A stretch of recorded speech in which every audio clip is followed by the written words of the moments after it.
I was about to put on a sort of face-covering helmet, which is what I usually would wear in that game when I was undead.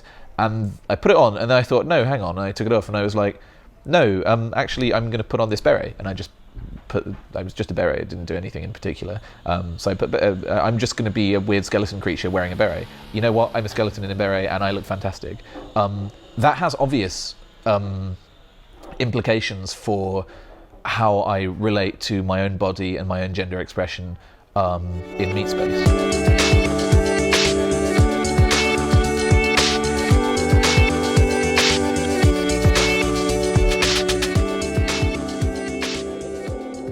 For many people, the alternate worlds of video games are the one place where they can be themselves. They're a place where they're in control and where they can try out identities that feel authentic. For other people, video games are escapist fantasies. How do we go from fantasy into reality? And as transgender people who get so few opportunities to experiment with our identities and feel authentic, how do we use video games as a space for shifting from one life into another? The people I play games with were actually some of the first people I came out to. I think because I knew them sort of almost the most. Actually trying to play with gender expression in the flesh is expensive, sometimes demoralizing, sometimes you have a cultural taboo on it. There's a knowledge base that you have to learn, which you haven't necessarily been schooled in.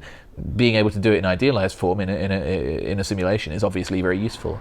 First time I played EVE Online, I thought it was a terrible game and didn't even make it 2 days. But it sounded brilliant, but it was so hard to get into. Your journey begins by creating the person you aspire to be. Thanks to cloning technology, you can have nearly any appearance you wish. Your avatar makes a statement about who you are and how others perceive you. So Dark Souls was a game that when I initially played it, it did not occur to me to give the slightest shit about my player body. Suddenly, I related to the game very differently, because when I created a female character and simply called her my name, Lauren, I was shocked to find that I really cared about this human being's flesh. When it was cleaved away, I felt a loss.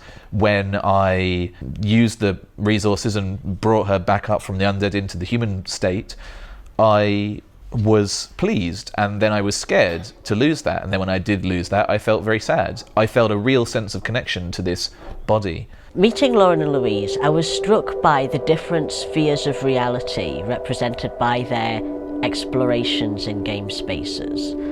This is not a binary experience. We construct a performance that's as real or fake as we need it to be, to explore our own lives through flights of fancy or through extensions of our daily lived realities. I'm sure there are people that use it as an escape, because I've heard of some people always playing female characters, but for me, I never did. I sort of just played whichever character, whatever was going to help. Although the games I play are classed as sort of role-play games, I don't really role-play. Normally I don't take on a persona when I play games. It's me.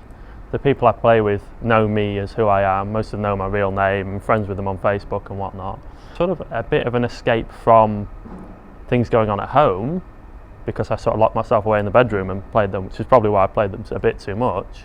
In some ways, playing that game was kind of a learning experience to me. It did help me kind of find stuff about myself, because I started playing it in a period where I was trying to understand where I was in relation to gender and how I felt with different things. Dark Souls is also actually covertly a dress-up game. It's got all these different outfits, and they can all fit together, and all these different clothes, and they can all fit together in interesting ways. So you don't necessarily have to just wear what's working really well for you and what's going to protect you.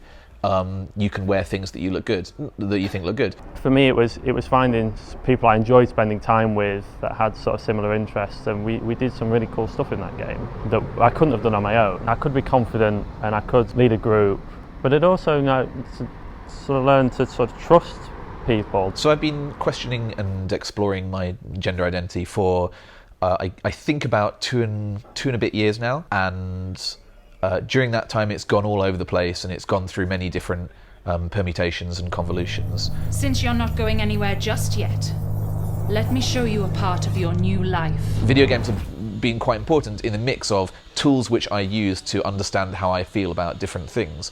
They've allowed me to explore a lot of different aspects of like what life might be like if I made particular changes.